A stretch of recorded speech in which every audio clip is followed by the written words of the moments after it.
Ada yang tanya, normal ke muka masih bengkak dan sakit 3 hari selepas cabut gigi? Korang yang baru cabut gigi, boleh save dulu video ni. Jawapan dia normal, especially untuk cabutan yang susah, cabutan gigi geraham dan juga cabutan gigi bongsu.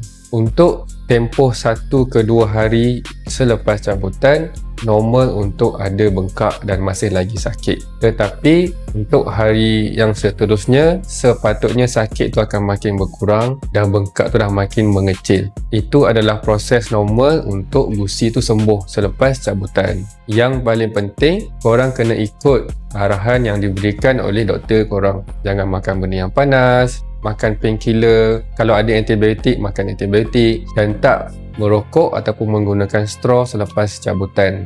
Jika bengkak dan sakit makin teruk, bolehlah korang refer kepada dentist yang buat cabutan untuk kita kontrol complication dia supaya tak lebih teruk. Kalau video ni membantu, jangan lupa untuk like, save dan share.